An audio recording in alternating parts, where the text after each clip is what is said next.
This is She Goes Beyond, and I'm your host, Victoria Fregis. Here we're dedicated to changing the status quo and building a powerful community of women who can do it all. Who says you only have to be one thing? So grab your rod or your bow and tune in to the stories of women who love the same things that you do. You never know, you might just meet your next best friend.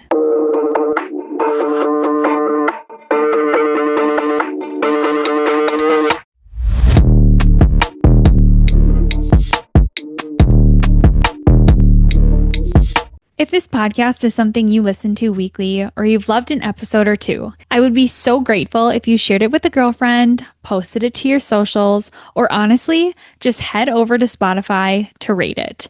I appreciate you so much for being here. She's a passionate hunter, a storyteller, and an independent woman who's carving out her own path in the outdoors. Through every hunt, every challenge, and every story she shares, she's inspiring more women to step outside their comfort zones, chase adventure, and prove there's no one way to belong to this industry. Today we're talking hunting, social media, personal growth, and the woman behind Hunter's Hannah. Please welcome Hannah Stark. Yeah, I'll be lucky if I even get a hunt at all for this season. So I'm a wedding photographer during now, so Yeah. it's been pretty hectic. So Oh my gosh, I did not know that.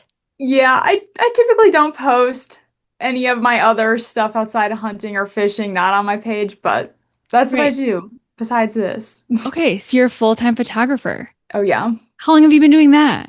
just under 3 years. So Okay. And yeah. weddings, that's a big undertaking. Oh yeah, it's pretty crazy. I've had like double weekends, Friday, Saturdays. It's crazy. Oh my gosh. That's good though. That's good to be busy. I mean, it's sucks for your personal life, but Oh, right, yeah. But I get yeah. stuff done during the week, so that's no problem. Yeah, that's true. That's true. And that's almost like a benefit. Like same when hunting season comes around, getting to hunt during the weekdays versus the Oh weekend. I yeah. mean, isn't terrible since most people are at work. Right? Yeah, totally true. Awesome. Well, Hannah, why don't you introduce yourself? Give us the rundown of like where you live, if you're willing to say that, what you do for work, which we kind of already discussed, but and then anything else pertinent to you. Yeah, so I'm from Wisconsin, pretty much in the central bit. Whenever people ask me where I'm from, I it's kind of all over the place. Born and raised, kind of like Fond du Lac, Wisconsin, but went to college out in River Falls, and now I'm back on the eastern side of the state. So I just kind of say Wisconsin as a whole Yeah. because I'm always moving around this state.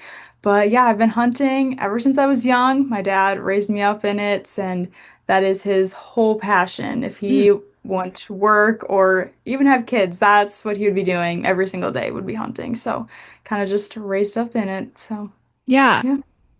It's so funny. I actually just posted something on my Instagram that I want to talk about, like on the podcast. I don't know if I want to do like a solo episode or what, but I want to talk to people about what my dad taught me, but also what he didn't teach me.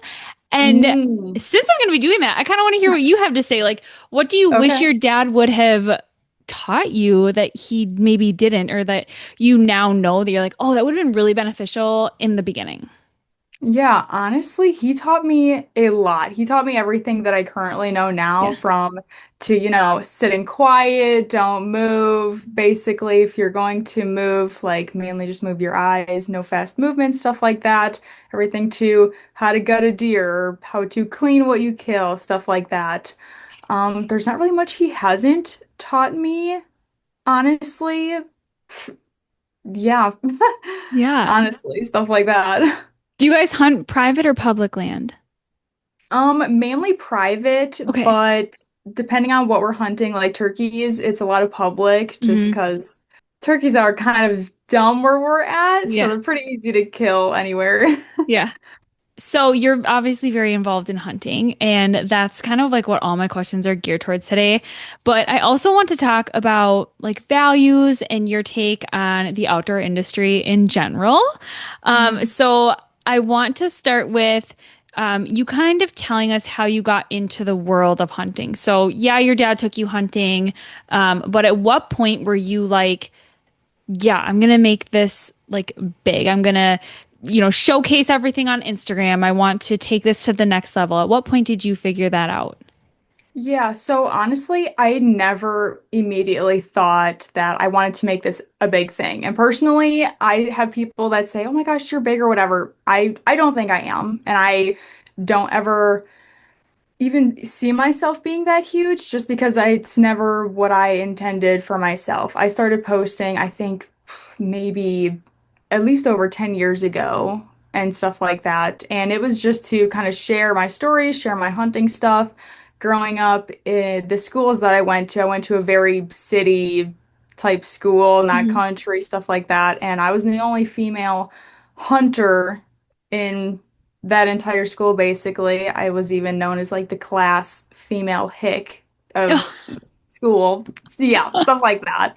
So it was very, I won't say rough, but like sort of because I didn't have a group of friends to like really hang out with and whatnot. So I'd always on the weekends, I wouldn't go hang out with people. I would be hunting or shooting my bow. I was one of the boys, Hmm. as I like to say. It'd always be me, my dad, brother, and my grandpa. That's that was always the trio, or not trio, but the people I would hang out with. And so when I just started posting, I found a community of other people that I didn't live nearby that also liked hunting. We could talk hunting, share stories and whatnot. So that's kind of how it grew into now, but also not just posting for the fun of it, but showing other people, hey, you can do this no matter if you're just starting out. But also, if people want to start out, I want to show them and teach them the way that I kind of was raised and what I learned, not, the fast track way of doing things, like not sloppy and stuff like that. Yeah. Yeah, that's awesome. What is one thing that hunting has taught you about life that people outside of the outdoor industry don't really understand? Hmm. Honestly, I mean, I'm sure it's a cliche thing to hear, but patience. Mm. It's crazy. So hunting has taught so much patience for me especially, but it's also nice because you get to sit in silence, think to yourself, think about life in the past, future, just connect with nature. But it's something not many people will get to even enjoy, even just the ones that don't hunt and whatnot, but also Hmm. being super grateful for a kill because what I like to tell the non-hunters at least, or the, vegans in my comments and whatnot, that, oh, you're just killing for fun. Well, it is fun, I will say that, but it's not just about that. Hmm. I would personally rather kill an animal, remember that animal for years and years to come with the story, with the meal we eat with it. Like the animals you see behind me, they all have a story. They're Hmm. they're never going to be forgotten, is what I like to say. Whereas if you just hit an animal with your vehicle on the side of the road, that nobody's going to remember that animal. Right. It's just gonna rot away, be wasted, forgotten, stuff like that. So that's what I really like to kind of hone in and tell people that don't hunt. It's like we hunters think about these animals more than anyone else that doesn't. Hmm. Yeah. And I feel like sometimes people think people who are, vegan or whatever, just people who don't understand the sport as, Yeah. as well as we do, that, oh, why would you put that animal on your wall? Hmm. Because we respect them and look at Oh how yeah. amazing they are. Like, why wouldn't you Yep. want that on the wall to, showcase that's a life that you took and you respect that and you are appreciative of what that animal was able to give you and your family. I don't know, I find it all very intriguing. So I Yeah. love to have those conversations too and like try to make people understand like the why behind what we do. Yeah, for sure. And I Yeah. love hearing like other people's stories and what they do and stuff like that. Like if you go over to Africa, it's not just, spending big bucks to shoot these amazing, huge creatures and whatnot, but it also that money and meat goes back to that community, those people in those towns and stuff like that, which is huge and super awesome. But same with here in the States, like we have like doe hunts and stuff like that where you can shoot. I think Wisconsin, the one year you could get like 10 doe tags and whatnot and stuff like that. And you can donate this meat to shelters and whatnot. And so hunting really goes a long way with Hmm. a lot of different stuff. Hmm. It's crazy because if you think about it, the for the non-vegan people, how do you think a cow was butchered? Like, okay, it was maybe butchered in a factory. This is no guarantee, right? Like we go out there hoping for success, but we don't all go home with a big buck or even a doe every year. Like, so, Yeah. to me, it's more inhumane to eat beef off the shelf because, I mean, they were just raised to literally be butchered. Yeah, well, and I think because I've seen videos of like slaughterhouses and stuff like that, those animals I feel so bad for. They live Mm. in the most not good environments, Yeah. never see the light of day, stuff like that. That like breaks my heart. Now, I eat beef, yeah, but I prefer venison way more over a Yeah. steak any Yeah. day, anyways. But it's also because I know where it came from and whatnot. But again, these animals had amazing lives. Yeah. They were Yeah. put on here for a reason. Yeah. Absolutely. Your bio on Instagram says that built on values, not validation. And in a world that rewards attention and trends, what personal values do you protect the hardest? Yeah, so my values are definitely just staying true to yourself and not trying to show off for especially the male gaze, which 90% of my followers are men, but they are men that obviously value and respect what I post. I mean, I'm not posting half-naked pictures on the internet or trying to make hunting seem like this sexy thing. Hmm. Because it's not, it Hmm. really isn't. And I see some other creators, not even creators, but some people like this one gal that I just recently seen lately. She's been shooting her bow, but she'll shoot it from like very provocative positions and whatnot, which Mm. I that like grosses me out because I value hunting so much Hmm. as a genuine thing, and to see someone else kind of make it this sexualized thing, hobby is super gross to me. Yeah. Again, just staying like true to yourself. Yeah. Don't ever change your ways and what you want to see. Like if something is starting to trend or whatever, like I personally don't agree with people like shotgunning a beer off of buck's antlers or chugging beer down sturgeon's gills. I've seen all that.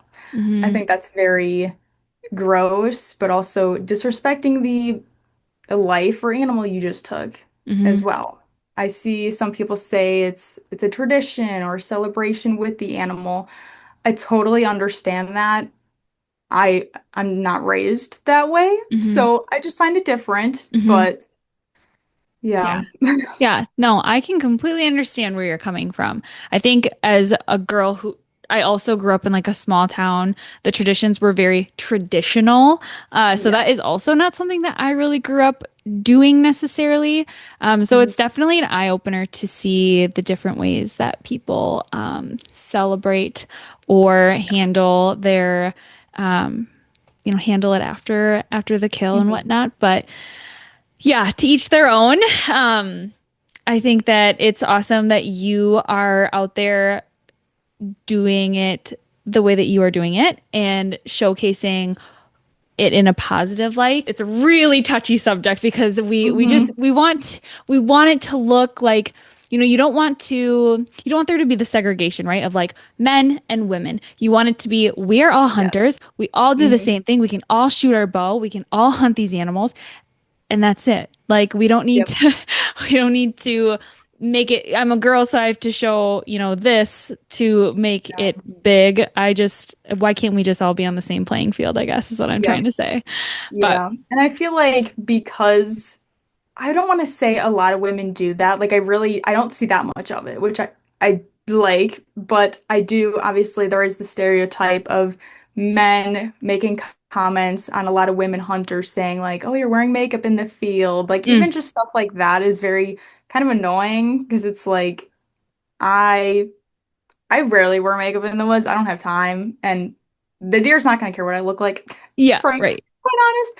But it's just I don't know. Even that Yeah. just that whole debate is super annoying because it's like I wear makeup because I feel confident in how I look with makeup on. Hmm. I don't know why these men feel like they need to have a say in how we look Yeah. in the woods. Yeah. I agree. And that's actually, I am someone who's very neutral. I don't want to get into like any of the dirty stuff. Like I just want to stay positive and be positive for the women out there who Yes. want to make like keep it positive. But I Hmm. will say this last hunting season, I actually did put out a reel, and I was like putting lip gloss on in my tree stand.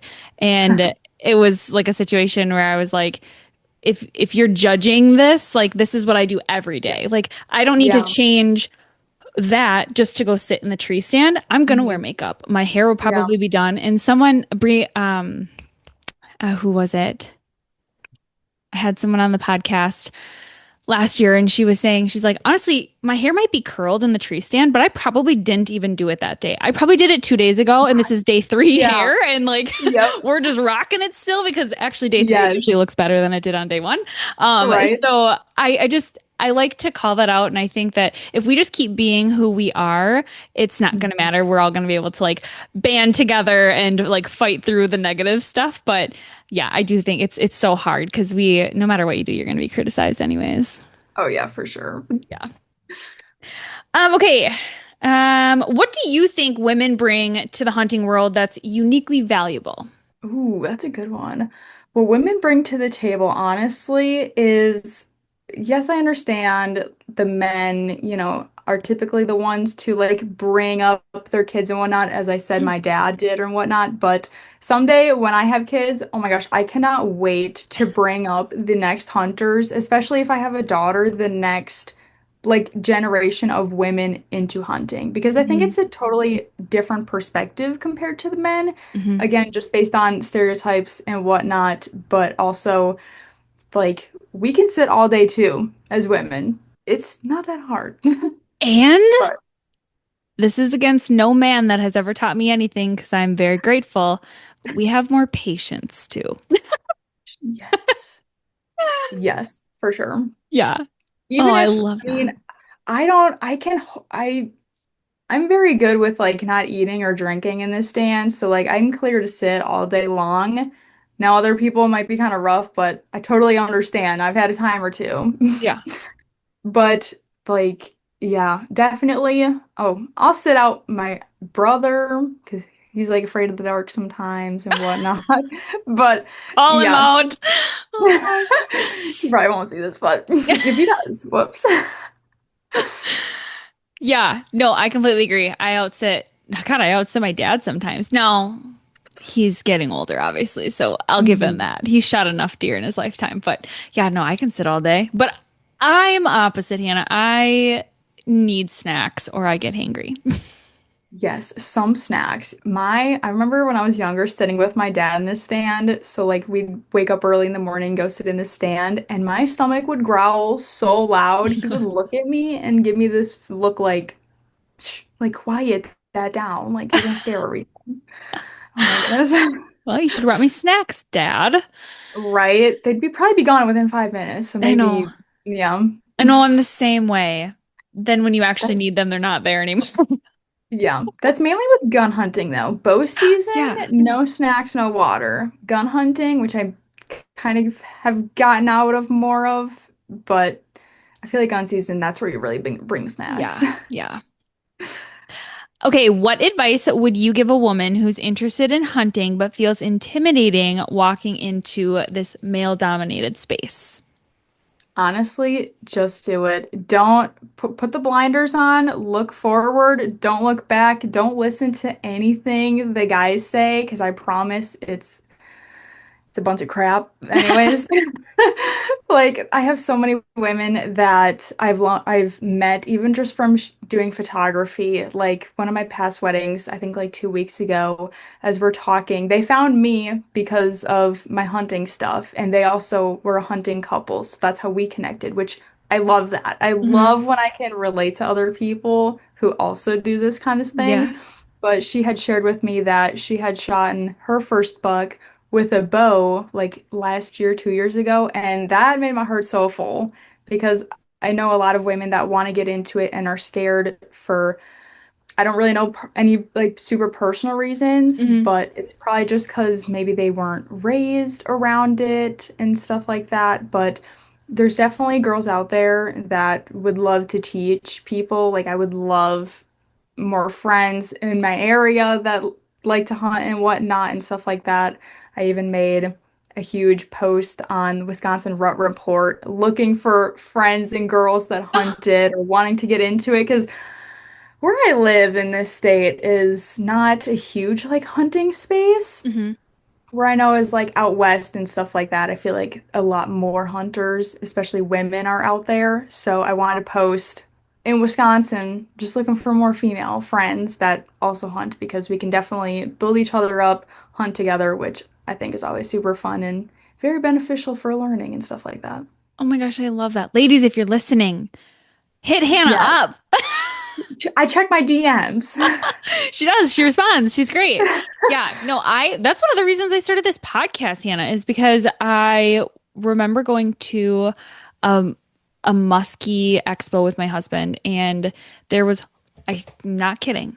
There was one other woman there who like I knew her in the muskie industry, and I mean, there were like some wives walking around with their husbands, and I'm sure that they musky fish too, whatever. But I was like, where are all the women? Like, I know there are more of us out there. And then I just got this idea, and I'm like, we need to like band together. So here we are, podcast. Like, Yes. I feel like pulling women on here and like being able to showcase you guys on Instagram and like bring people together because I bet honestly after the reel that I post I would assume that you'd have some girls reach out and be like, "Oh yeah, I live in Wisconsin. Like I would love to get together." Like that's the best part. I feel like I've made so Yes. many friends through the podcast and I think other people have too. So it's such a good way to connect. And social media can be a tough thing and it can be a really awesome thing. But in this aspect and like trying to find friends who do the same thing, I think it's really beneficial. Yeah, Yeah. and I really hope so because like I did a solo trip back in what was it, May, I think, b Hmm. by myself. I brought one of my dogs with just security reasons. I Yeah. had guns though, so no problem, but whatever. But it by myself out west for a week or two, and I mean, I would love to do that with other women even. Like just a group of girls head out west or head up north, do whatever, like make a little trip out of it, make it fun, don't shoot anything, hey, that's totally fine. The Right. memories is what is even better for Yeah, me. absolutely. I think that's a great idea. I know there was a girl who reached out to me, who I've had on the podcast, and she was going to get a group of girls to go to South Dakota to go turkey Mm, hunting this spring, but it was all kind of like last minute, it didn't work out. But I think it's such a good idea.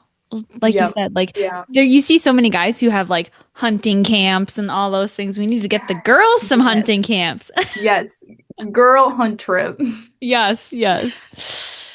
Uh, have you ever felt underestimated in the outdoor industry and how did you handle it? Yeah, for sure, definitely. Again, just with the whole men presence thinking they're all this and that, know way more than women and whatnot, stuff like that. Or like for my out west trip, first time I was ever in South Dakota and Wyoming, and I figured it out for myself. Bought the over the counter tags, Hmm.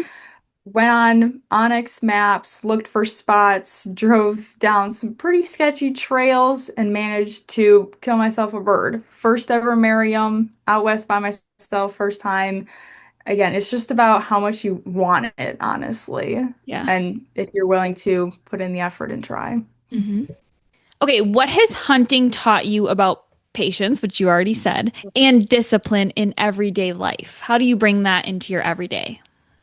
Yeah, so every day, like I love learning new things. So, and even just teaching people. So, like when I first learned how to gut a deer and whatnot, or process an animal and stuff like that, I love taking what I have learned or techniques over the years and teaching someone else.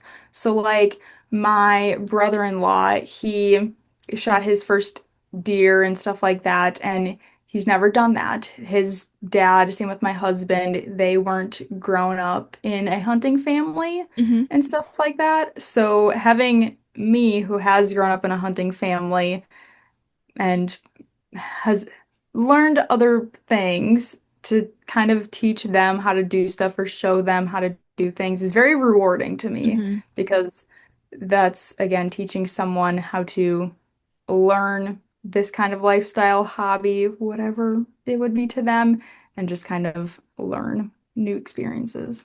Yeah, for sure. What is something that you've learned from failure in the woods that you've been able to apply beyond hunting? And if you have like a story, you can share it. Okay.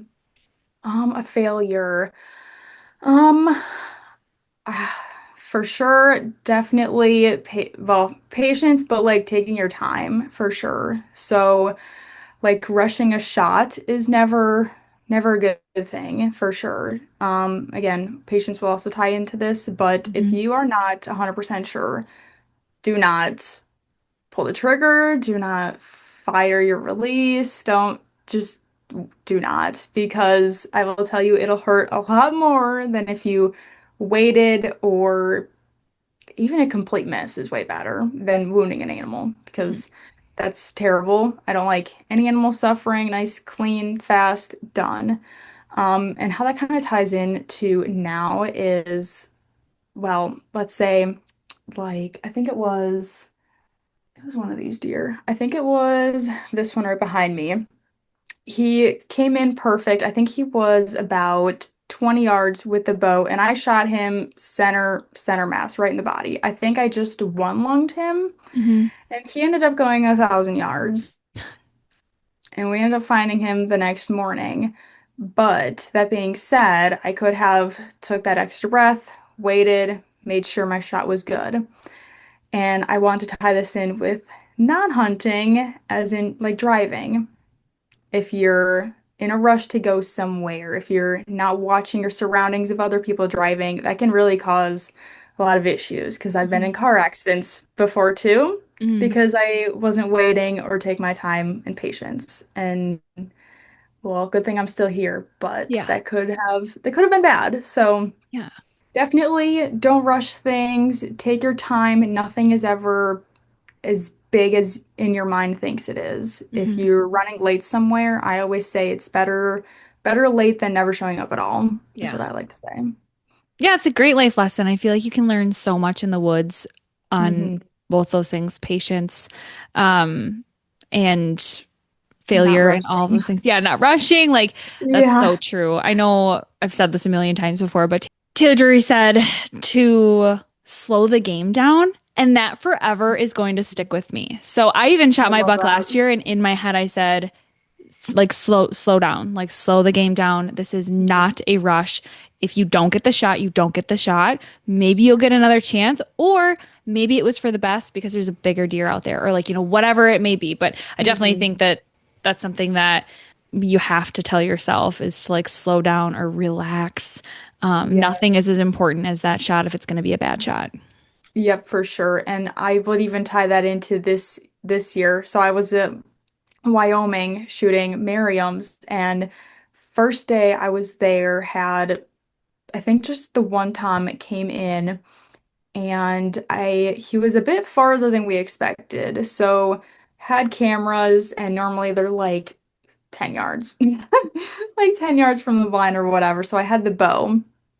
And but this time he came in, he was at like 40, 45, and he wasn't really stopping around. He was just kind of cruising through there. Well, I attempted to take a shot, and because that Tom was already like on a high alert and whatnot, he ended up, I think, flapping his wing or ducking my arrow completely, Mm, which was good. No wound, fine. He moved along. But that next day, I was like, okay, well, we're not doing that again. We're just gonna bring the gun. And well, of course, then they end up being 10 feet in front of me and getting it done. But yeah, yeah, definitely patience, relax. Even if it's not, if even if you don't fill a tag that year, no hurt about it, totally right, fine. Because right. they'll always be bigger next year anyways Yeah, then. exactly, exactly. What does being a strong woman in the outdoors mean to you? Definitely holding my own, definitely proving my worth and proving my spot within the field. Like my built on values, not validation, my values and what I believe in and stand for is going to in turn make that. So Hmm. Yeah. What hunt has tested you mentally more than physically? a good mental one. I want to say it's not this bear. So when I first went bear hunting, it was probably 10 years ago now. And I went 3 different years here in Wisconsin at home, way up north, and just hunted over bait. That's all Hmm. I ever did. That one too. Never hunted with dogs. So over bait, it's obviously a sit and wait kind of game. And well, I it was always fall bear hunting when I went, and I Hmm. was in school at that point. So, we'd have huge bears on camera, and bear hunting would be the first week of school. And I first with the family stuff going on, my family would not want me pulled out, but my dad, he would want me pulled out. So, yeah. So first week of school, I go bear hunting, miss a week. That's totally fine by me. Yeah. And stuff like that. And as soon as we get there, well, that big bear doesn't show up anymore. And as a 12-year-old sitting like over 70 some hours for a big bear that you don't see and don't see any more of is kind of rough, Hmm. obviously, and whatnot. But I remember the one time we did have bears come in. So we had the first day, or not the first day, this was 10 years ago, I don't really remember, but we Yeah. had 3 cubs come in, and they were at the size where if mom did come in, you could shoot the mom and Hmm. be fine with it. But she would not come in. Bears are pretty smart. And so she stayed away. You could hear her chomping her teeth, and the cubs went running back towards her. So no shot there. And I think another couple days later, or whatever, we had one solo lone bear come in. And here in Wisconsin, I don't recall the size limit. I think it's like maybe like 48 inches long, snout to tail, something like that. But right on the bait or the log stump, I should say, we had a stick that measured that legal length limit. Mm. And this bear, he come in to the bait by himself and he was right at the stick. But the night before that, seeing this bear in camp, we heard of this guy shooting a bear that was an inch short of the legal size, and the DNR took it away. So, me being 12 and hearing that story, and then the next day seeing this bear that was like right at the size, I didn't take it. Totally passed on it, just watched it walk and meander or whatever. And he actually came up to like right in front of our like makeshift blind that we had with like sticks in front of us and everything. So that was quite cool. But You guys had some good scent like coverage on you because bears yeah. have good noses. Oh yeah. But I also feel like bears too, like people say they have terrible eyesight. Oh no, they do not. There's no Yeah. way. I think they know you're there even if you think they don't. Because like this bear up here, that one was in Canada. And he came in, oh my gosh, I watched him for an hour before I not decided, I knew I was going to shoot him, but taking my time, relaxing, stopping shaking like the leaf in the Yeah. stand or whatnot. But it took me an hour to shoot him because I think he knew I was there because he would not position himself where his vitals would be open to me. His back would be sitting right directly towards me in front of the barrel. He'd sit behind the barrel. He knew. He Hmm. was smart. But I love that. Yeah. yeah. It's crazy what you can learn. Like you said, the patience. And while it sucks to be a 12-year-old and like that being one of like your first encounters with a bear and making the decision to not shoot it, what a great lesson. Like you were Yes. able to take that as a child and rationalize it, I guess, and understand that, okay, there are rules to this Hmm. sport. I have to follow those rules. They're in Yep. place for a reason. And to have that under your belt at such a young age, I think is kind of a blessing. Oh yeah. Well, and now looking back, I think it was totally God's plan and everything because this bear ended up so we, had to pull the t one tooth out and send it in or whatever, and that bear aged to be 18 years old. So when I Wow. passed that bear up, this big bear now was a little guy walking around waiting for me, I like to say. Yeah. So I think this one was meant to happen, and first bear, first Canada bear, first bear with a bow. So that one was pretty special. Yeah. Oh, I And love that. with that one being shot, we were in Canada for 7 days, and me and my husband and my dad all shot our bears on the second night. So it was Wow. crazy. It was a long night, but it was so fun and so cool. It's like, I mean, it's not really a triple up, but kind of like a triple up when you all get one in the Oh same yeah. night. Yeah, it was so crazy because I Oh. shot mine, I think, first. And we're all so far away from camp. I mean, we got like radios and stuff Hmm. like that. So I called camp. They came, got me. My bear stayed there. And then we rode into where my dad was, I believe, or my husband. I think it was my husband actually. Rode into where he was, got his bear, told him, "Oh yeah, I got one too." Like, it's not that big, but Hmm. it was kind of a secret between me and the guide. Like, let's just wait until Yeah. we bring them back to yours. And then we stopped by my dad's. His, um, we think he double lunged it, but normally with bears too, you can hear the death moan Yeah. or growl. Oh my gosh, crazy experience too. Crazy Yeah. sound ever. Yeah. Wild. But How big was your bear? 350. Okay. 350 spring bear, which is pretty decent. Yeah, that's awesome. Fun. Oh, I love a good hunting story. So, for someone brand new to hunting, what is the very first skill that you think they should master? Very first skill. Definitely. I mean, we're gonna use the word patience a I lot, literally, but that's exactly what I was thinking. So I'm glad you said it. yeah, but honestly, I mean, for sure, patience is literally what you need for this. So, like my sister-in-law, she's now 15, and her dad would take her, not as huge of a hunter as my dad and whatnot, but me being a hunter, I want to again show people how I kind of learned and take your time, no rushing, stuff like that. And but also instead of not just patience, but like being comfortable and like understanding like weapons and stuff like that. Like when we would take her to go shoot guns and stuff like that for gun season, you could tell she was just very uncomfortable even holding a weapon, which is never a good thing. You No. definitely don't want to be nervous around guns, especially because that can be really bad, I think.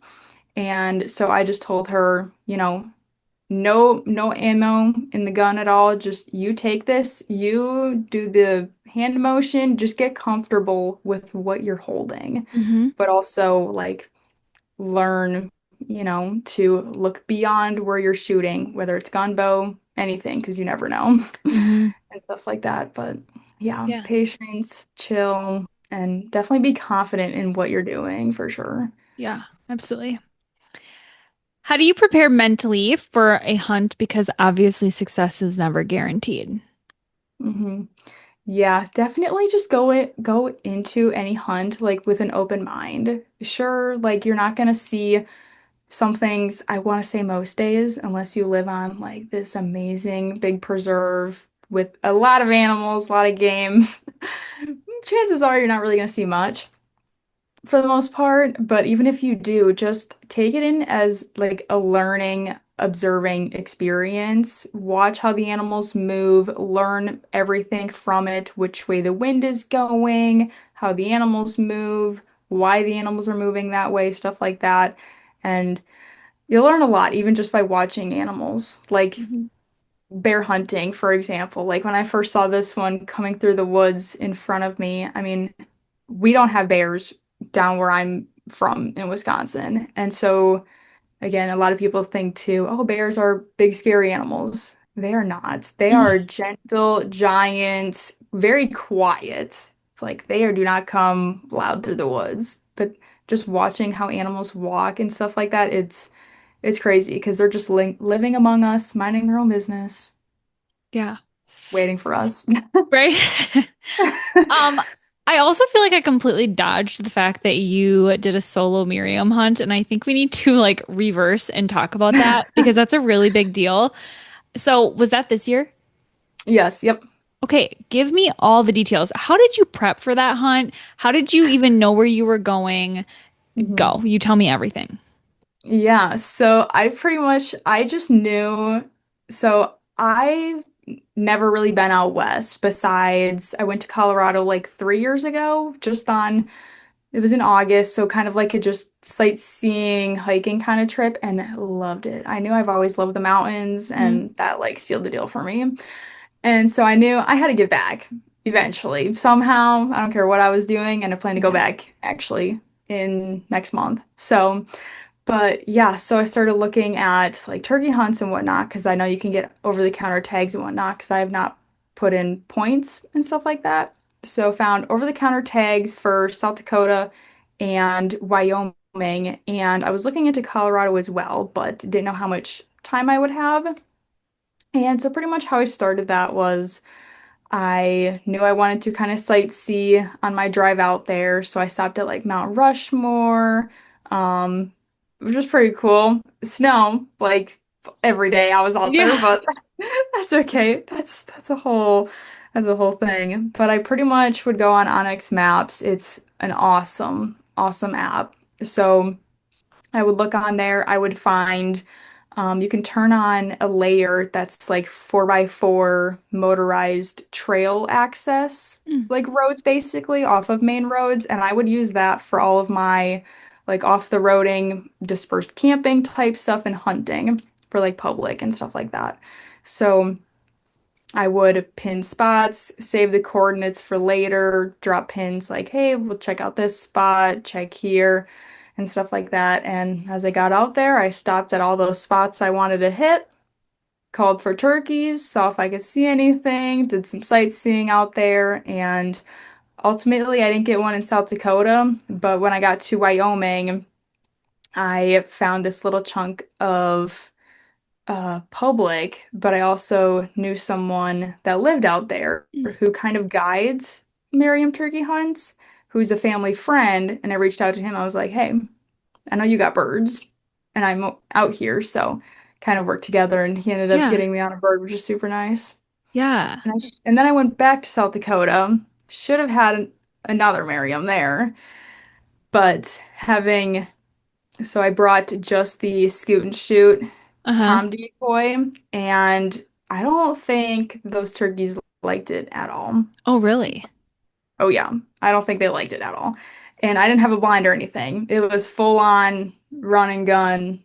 That's how I went into South Dakota, and I was in the hills, so kind of a bit of coverage, but also you're in the mountains, so those birds are wow, crazy. Hmm. Like flying up and down these cliffs, that's crazy to me. And stuff like that. And so got propped up, heard them, started making my way down to them. They started coming up, and I think as soon as they saw that Tom decoy, they like got out of there. Really? So yeah, which again, learning experience, just doing something and learning is amazing. Because now for next time, I think I'm going to definitely bring a hen decoy Hmm. and maybe leave the scoot and shoot behind. But Yeah. Yeah. It's so funny. Turkeys are wild.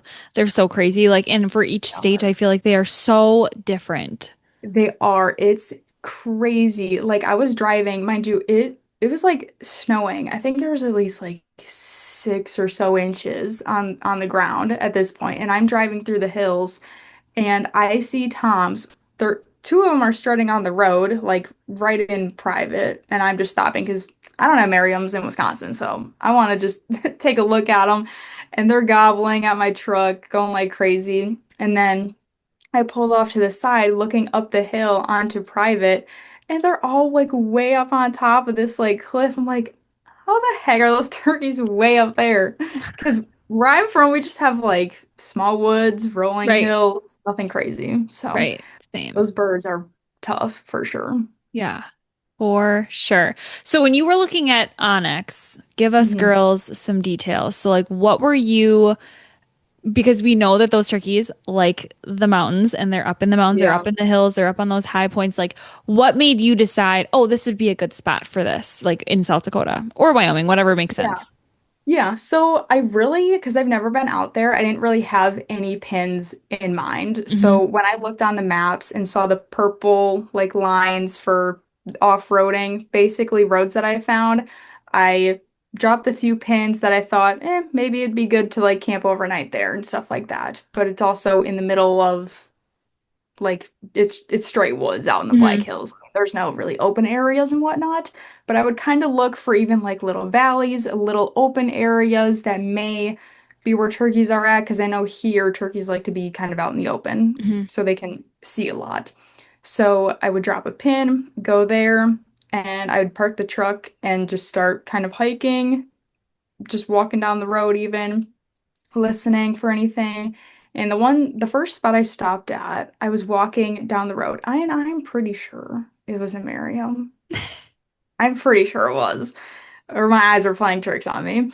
But I was walking down, didn't have my turkey stuff on or anything, and I was walking my dog pretty much. And out of the corner of my eye, I like quick look over and I could have swore I saw a Merriam Tom strutting like off probably 100 yards, like in the woods. And I'm just like, oh. And so I go back to the truck, grab my stuff, go back and drop the dog off because Yeah. he's not patient, and run over back to him, start calling, nothing. So again, I could have just been seeing stuff, Yeah. but definitely just find a spot, start walking, or again, just drive until you see one. Like those couple that I saw on the side of the road. I mean, where I was, they were right on the other side of public, Hmm. like right on the other side of the road. But yeah, in Yeah. the snow, they might be tougher. I'm not sure. Yeah, I've never honestly hunted a turkey in the snow, but Same. How's I that? Tried. if I did, we were at NWTF this year and there was a one of the turkey um ugh, my God, I'm losing my brain. Someone had a turkey mount and it had snow on its back. So I'm assuming obviously they shot that in the snow, right? Like they probably, Yeah. whatever. I'm like, oh, now I need to shoot one in the snow. I feel like that would be such a pretty mount. It'd be such a cool photo too. I've always thought of that because like here in Wisconsin, the snow can be kind of unpredictable and crazy, Hmm. especially like April and stuff like that. It's always been kind of a little goal because it's like, well, shoot Yeah. turkeys out in 80-degree weather and whatnot. It's like, give me some snow or Right? rain Right? too. Yeah. Rain, that's easy enough. Yeah. Let's try something different. Yep. Well, fun. Well, good for you doing that on your own. That's so exciting. It's just such a an adventure and then to also have success in Wyoming, that's awesome. Mhm. Thank you. Yeah. It's definitely very eye-opening too, and I would recommend it to anyone that's looking to if you're sick of waiting for other people to like go on trips with you or whatever, honestly do it. It was the most fun thing and like fulfilling thing any person could do. Like you're Hmm. by yourself, you got to figure it out. It's really not that complicated at all. I promise you, if I can do it, anyone can do it. And stuff like that. But oh my gosh, definitely an experience that I think everyone should at least do once is Yeah. something by themselves. Even if it's just going to like a restaurant by themselves. Like being content with yourself is you'll learn so much. Yeah. It's crazy. Yeah. I just saw a reel recently within the last week about the reminder to like date yourself too. Like you said, like go to the restaurant, Mhm. have yourself a meal, like just be with yourself because you Yes. ultimately are the most important person in your life, right? Like Oh yeah. you need to make sure that you're taking care of you. But yeah, no, I love, love, love that. And I feel like as I talk to more women who are more confident in doing those things, it actually makes you more confident to just think Yeah. like, okay, like they did it, I can do it. And like Mhm. you said, you don't need to know it all. And I think that's the Oh pressure yeah. that maybe other women can relate to this, but I put on myself is that I should know everything before I go do that. And it's like, Mhm. no, how about you just grab your bow and your camo and like go do it. Like just go Yeah. trial and error. And I've always been Yes. someone who needs to learn like hands-on. So it's like just Mhm. go do it. Yes, same. Hands-on is definitely a thing for Yeah. sure. Like you can see so many other people do it, like watching YouTube videos or just hearing people talk about it and stuff like that, but you can only learn so much from Hmm. watching other people, but even watching other people do the stuff you want, it's like no, if you just put yourself in the middle of it and just do it, you'll find out how much stuff you can do. It's Yep. crazy. Yeah. And I don't mean this as like a disrespectful thing to women who like do things on their own, but Mhm. that's not special. Like, ladies, you can all do it, right? Like, you just have to Oh have yeah. the gumption that someone like Mhm. yourself has to go do it by yourself. Like, it's, you're capable, is what I want to say. Oh yeah. Oh yeah, Yeah. for sure. For sure. Any woman can definitely do it. You do not need a man. Mm-mm. Even Mm. if you want to bring your boyfriend or husband along, I mean, it'll be a fun little like date trip for sure, but again, just proving to yourself that you can do it and figure it out for yourself, that alone is a lot. Hmm. Hmm. For sure. Okay. What is one underrated piece of gear that you swear by? It doesn't even have to be underrated. Just what's one piece of gear that you swear by that you like absolutely need to have on your hunt? Ooh, piece of gear. Gosh, I got a lot of gear. Um, ooh. Let's say for the whitetail woods. I was just gonna say something that I love very much, for sure. Especially even during turkey season, especially after like rain or if it's muggy, a thermocell, I'm telling you, oh my Ooh. gosh, you will be saved from the Hmm. mosquitoes and you'll be able to sit without swatting at your face every 5 seconds. Hmm. Like I did that this year for turkey hunting for sure because Yeah. it was a wet one. Yeah. Yeah. That is a good piece of gear. Hmm. Okay, here's some rapid fire questions for you. Bow or rifle? Bow. Yeah, same. Hmm. Whitetail or a different big game?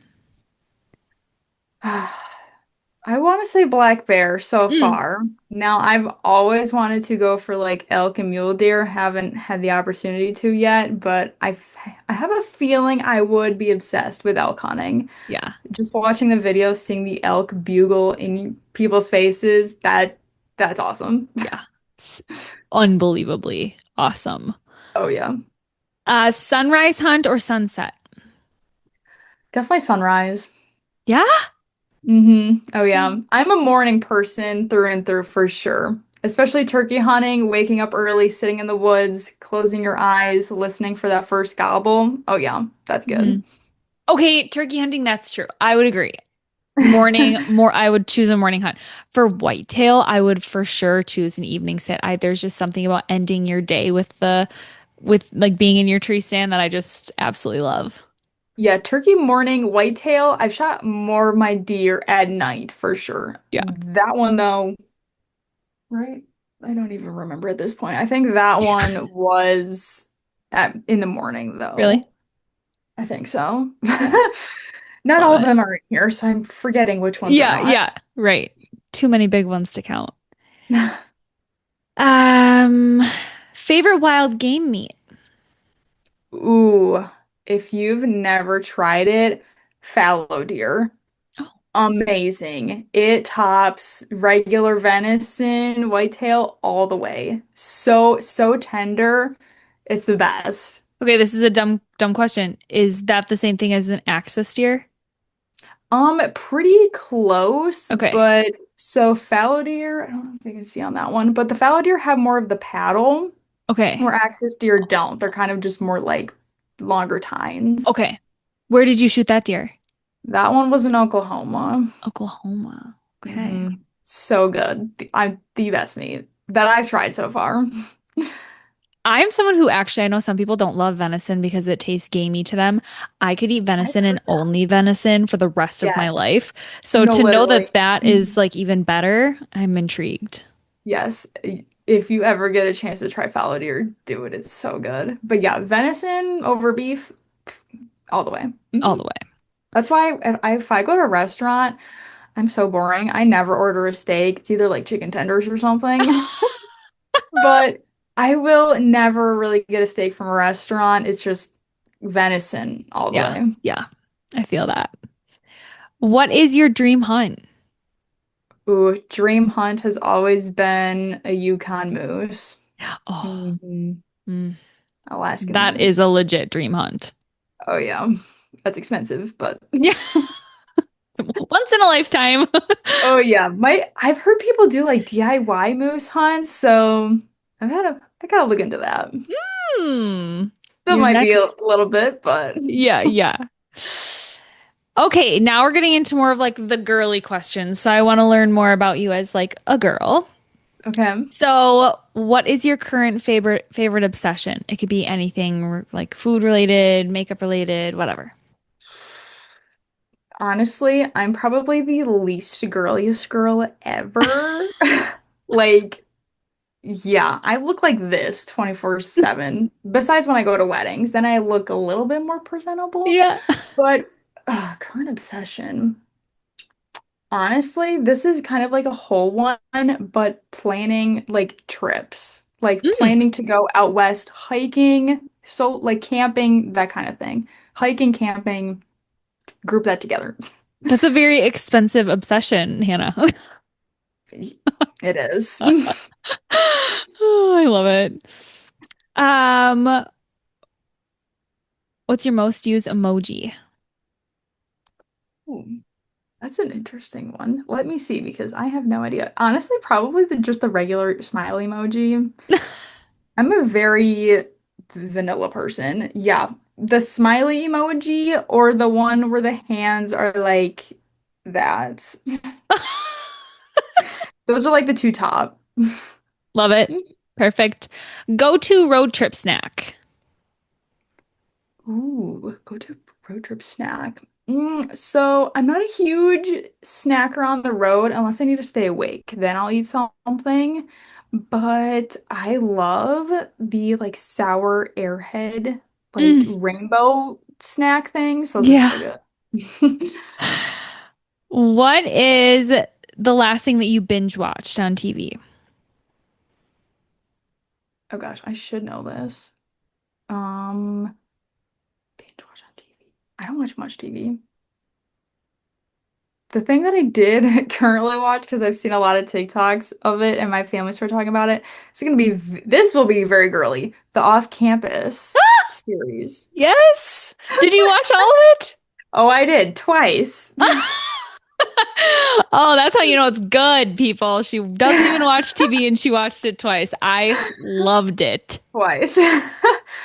It's so I cute. had to watch it once to get what that was about, and then the second time, people were telling me to tell my husband to watch it, so I had to rewatch it with him. Oh And my he gosh. he found it enjoyable too, and started telling his work friends, which if you watch it, you'll realize that's crazy that a man is That's recommending insane. it.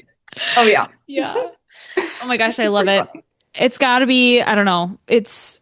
Yeah, there's some parts in there, but you're like, oh my Oh gosh, yeah. it just makes you feel The love is so genuine and so it nice. it is. And I will say what I've seen on TikTok too is that, or like Instagram Reels, is that like why are we all in love with it so much? Because it like, whatever. There's no villain. There's no like Yes. Girl um hate. yeah, none Yeah. of that. It's all Yep. just like good, clean fun, and it's just a Yes. wholesome show. Yes. Yeah, It's so yeah, good. yeah. It Season is 2 so good. If you better come out Yeah, soon. yeah. If you have not watched it, yeah, because the second season is about Allie and And Bean. Dean. Oh, Mm, what? It's gonna be yeah. great. I can't wait. People are like, who's Dean? Dean. Anyways, Dean or Graham? We don't know. You know what? I never thought I liked a blonde boy, but No, literally same. Dean is a man. Oh yeah. Yep. Oh Sorry, God. husband. Yep, yep. We can appreciate a Yes, good-looking gentleman. yes. Eye candy. Okay, eye Okay, and candy. We can it's a look. character. It's a character. Yes. In real life, though, he's dark hair. Really? Yeah, Dean, he is dyed his hair blonde for the show, but in real life, he's a dark haired. Oh Like, my not God. black, but pretty close, I think. Wow, I did not know that. I feel like that'd be weird to see him with dark hair. Oh yeah. Yeah, I saw a picture. I was like, no, No, I can't get no, behind that. nope. Give him his hockey gear back and his blonde hair. Oh gosh. Okay, what's your biggest pet peeve? Ooh, okay. This is gonna sound really bad, but I've always said this, but it's in general, people. Not like good people, obviously, but like I don't know Just how to people? describe it. Sort of. Like, I don't know. Sometimes the questions people get, or even Mm. just people, not saying that there's a right way to live life, but ugh, like one quick story. So like where I live here, like 5 minutes down the road or up the road, I guess, there was a car accident Mhm. with this 16-year-old girl, no license, no permit to even drive, and she was Mm. driving like five other friends of hers. And 16 years old, she was using a vape pen or whatever, and didn't manage to turn a corner or whatever, rolled the vehicle into a pole, sent one of her friends flying out the windshield or whatever, died. Oh God. That's where my people pet peeve comes in because it's like, okay, well, whoever parented that child, I don't know. I don't think kids should be doing crazy stuff like that, like the vaping, drinking kind of stuff, because you hear a lot of kids drinking and driving and then Hmm. dying. And Hmm. I hate that. I feel so Hmm. bad, not only for the family, but those kids, because those kids are dead Yeah. forever. Yeah. And that I sucks. I get it. It's people who don't use their heads. Like you That. want to go back to like That. the 90s when we all like Yeah. just used common sense. Yeah, maybe that's right. Pet Yeah, peeve. yeah. I got Comes you. I got you. in. Are you a sweet or salty girl? Ooh. I would say it really depends. Not like Okay. it's too much of a sweet person, but also not really a sweet person or salty person. Yeah, it's like right in the middle. Maybe Okay. a little bit more sweet. Okay. Hmm. What's your favorite way to spend a day off? No photography to do, no editing, no hunting to do. Like you're just Hannah wakes up, it's 5 a.m. probably. What are you gonna do with your free day? Yeah, free day, definitely starting off walking the dogs because they have so much energy, or like taking them on hikes, being outside in nature, Hmm. honestly. It can be, I have days where it's filled to the brim, busy, go, go, go Hmm. outside, and that's all fun and games, but also too just having a chill kind of day, chilling by the lake, pool, you name it. Yeah. But definitely spending time with dogs, taking them for a swim because they're only here for so long. I like having them spend their days and have fun too. Ah, yes, I feel that in my bones. When my dogs look at me and I'm working, I'm like, okay, I could probably take a 5 minute break and like do Nope. something with you. Literally, I do that too. I'm like, you know what? No, I can wait this. This can That can wait. wait. You are more important because you only get like 16 years here. I know. I have two shepherds and I hear they Oh, don't live as long, so yeah. they're gonna live till they're 50 though, you know? Yeah. Mm-mm, hmm That's hmm what I tell myself. Me too. Me too. Okay, final question. What is something that you're very proud of? Toot your own horn. Okay. I'm very proud of what I've accomplished in my life without needing help from other people. Yeah. I've built a photography business from the ground up. I bought my house at 20 years old with my own money, no parents, no daddy's money, as people like to say it. My truck on me, my own, all that kind of stuff. And I really value that. And I love it when I can see even younger people, like my neighbor, who's a young girl. She looks up to me, and I love that. I think that's my biggest compliment I get from people is having others look up to me because that kind of tells me, hey, I'm doing something right. Hmm. So, Hmm. yeah. Love that. And as you should be. You should be so proud of that. That is a huge accomplishment in itself. Thank you. Yeah. Well, Hannah, where can people find you? I'm on Instagram mainly at Huntress Hannah, Huntress_Hannah, or just type in Hannah Stark. I should be the first one to pop up, hopefully. Yeah. Otherwise, YouTube, also Huntress Hannah. Facebook should be Huntress Hannah. Had to start a new page because Facebook, for whatever reason, is starting to not like hunting as much, or at least not mine. I Mm. don't know what's going on there. So, Oh, sad. yeah, TikTok, I'm on there, but can't post hunting stuff on there either. They don't like that. They don't. Instagram and YouTube, that's where I'm at. Yeah. Those are the two best places anyway. So Oh, yeah. awesome. Well, Hannah, thank you so much for your time and for sharing everything with us. It was so nice to get to know you.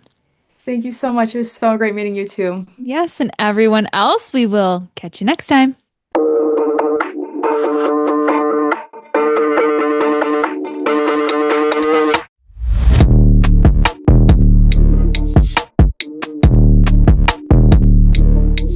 This podcast is sponsored by Taylor & Co. Taylor & Co. is a mother-daughter nurse duo-owned business specializing in handcrafted, all-natural, self-care products and services with an emphasis on health and wellness and holistic healing. Their products are handcrafted in Minnesota with pure, natural, and organic ingredients. They offer wellness services such as yoga classes, Reiki healing, and more. You can find them on Instagram or online at taylorandco.boutique. For a special little discount, you can also use She Goes Beyond 15 for a one-time 15% off.